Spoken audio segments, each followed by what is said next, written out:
Very good morning. This is Hamida. Welcome to Safavi Law Channel. Today I am going to discuss about the strict liability. Before going to start strict liability, we will discuss about the tort and classification of tort. We will discuss it.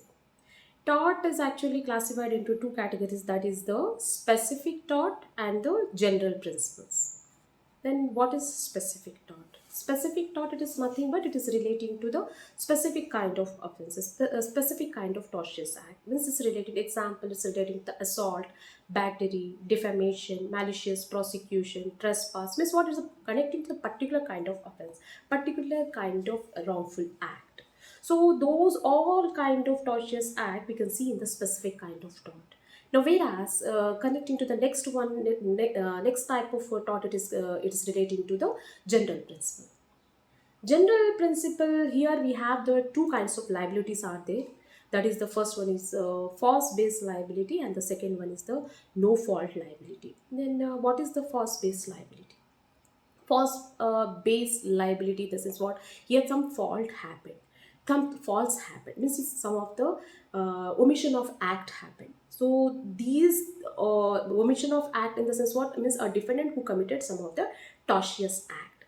If a defendant committed any tortious act, he will be liable. Those things we already we know that we already studied in the one of the legal maxim. It is relating to the injuria sign damnum.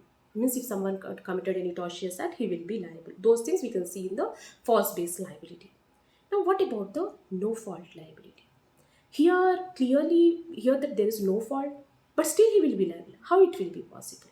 Yes, yes, the defendant is liable without negligent part of that, or without any fault, or after taking proper care and caution also, the defendant is liable. And such kind of liability is called the no fault liability. We can see the various liabilities are there.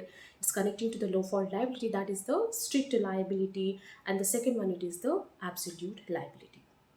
So the first we will discuss about the strict liability. What is the strict liability?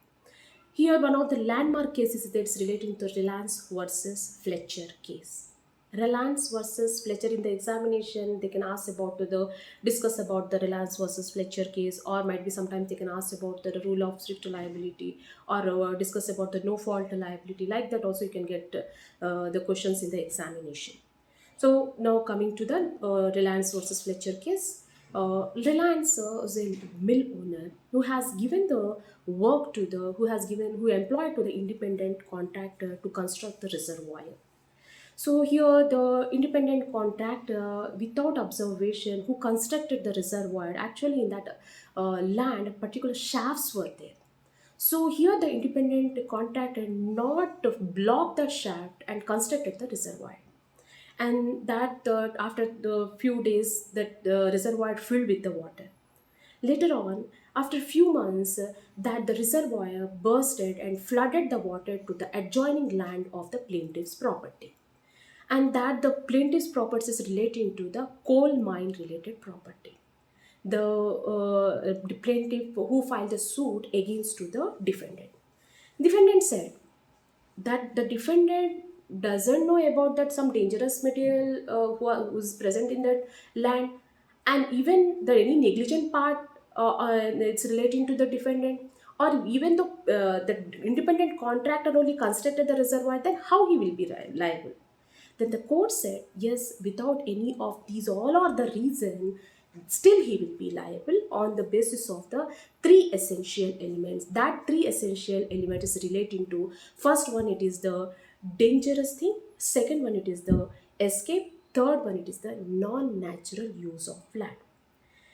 First, we will discuss about the dangerous things. Yes, whatever it may be, first we have to be construct or do some of the activity. First, we observe it whether it's some dangerous or not. We have to check, then only we will construct it. So here in the Reliance versus Fletcher, clearly some of the dangerous material were there in that particular land.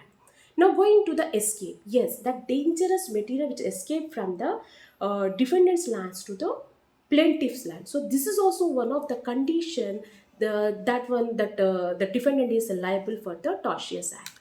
And the third essential element, the code said it is relating to the non-natural land, and this non-natural land which is connecting to the other two conditions also. What is natural land and what is non-natural land?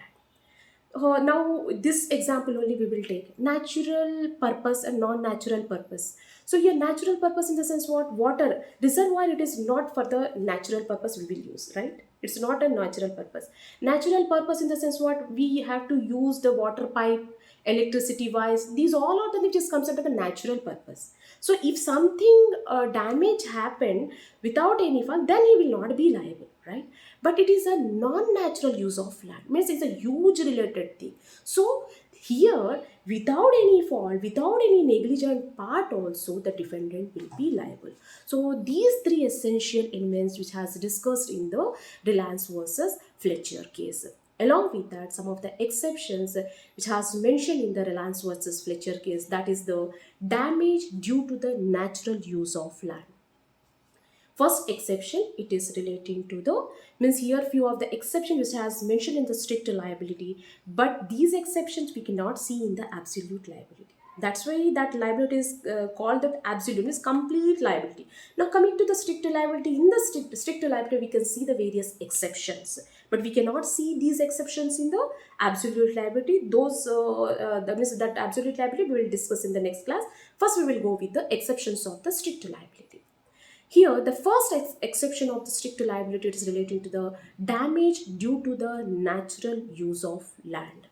Damage due to the natural use of land in the sense, if damage happened while doing of the natural use of land, then if some fault happened, then only the defendant will be liable.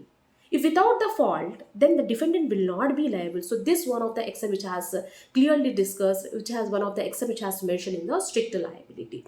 Okay, now going to the consent of the plaintiff. Consent of the plaintiff. Plaintiff only said, yes, you go and construct the reservoir and you do this, you do that. Like that, if they said something, means the plaintiff who has given the consent relating to the particular reservoir, then also the plaintiff have no right to file a suit against to the defendant. Suppose if the plaintiff said to construct the reservoir on the roof of the particular house or something, then some any waters flooded or water damage to the plaintiff's water, then the plaintiff cannot file a suit against to the defendant. So this is also one of the exception which has mentioned in the Reliance versus Fletcher case. Again, one more exception also which has given in the Reliance versus case, that is the act of the third party. Obviously, act of the third party. Here, plaintiff is the one of the party, defendant is the second party. Act of the third party. How the defendant is liable if the act committed by the third party?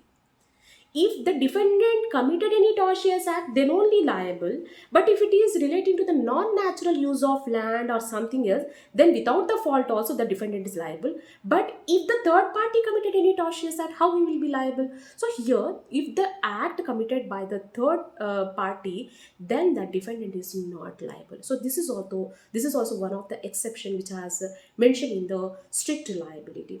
Now going to the statutory authority. Like statutory authority in the sense, if the public policy or the public is relating to the if the government only take any organization, of the constructing something, then it's by the in the defendant's land. If the government constructed some of the reservoir, then also the defendant is not liable. Means who will take an action? The statutory authority will take an action. It is not the part of the defendant, it is the part of the statutory authority. So this statutory authority is also one of the exceptions relating to the strict liability. Now going to the next exception, that is relating to the act of God. We know that act of God, it is relating to the natural calamities. Natural calamities, cyclone, floods happen, cyclone happen, earthquake happen. How the defendant will be liable? He is not taking care of anything, even though it is not in his hand to control to those calamities. It is not in his hand. So act of God is also one of the exception which is relating to the strict liability. So this exception we can get from the Reliance versus Fletcher's case. Next one, it is escape due to the plaintiff's own default. Escape due to plaintiff's own default. It is not the defendant's default. it is the fault of the plaintiff only, and that dangerous things escaped by the plaintiff only, not by the defendant. Then how the defendant will be liable? The plaintiff only liable because of that wrong happened with the plaintiff only. So here in this case also, the defendant is not liable, and it is also one of the exceptions relating to the strict liability. Now going to that next one, yeah, that is the escape due to the plaintiff's own default. So here, whatever the act committed by the plaintiff might be some not properly caring off to the particular thing, or something that open the tap of that particular reservoir, or whatever it may be committed by the plaintiff, then he cannot have such a right to file a suit against the defendant. Then the defendant is not liable. So these all are the exception which has clearly discussed in the Reliance versus Fletcher case. So these exceptions we cannot see in the absolute liability. That one we can see in the next class. I can discuss the absolute liability in the next class. So whatever the material is relating to this strict liability and some of the classification of the tort in the below description, you can get it and you can download it. Just thank you.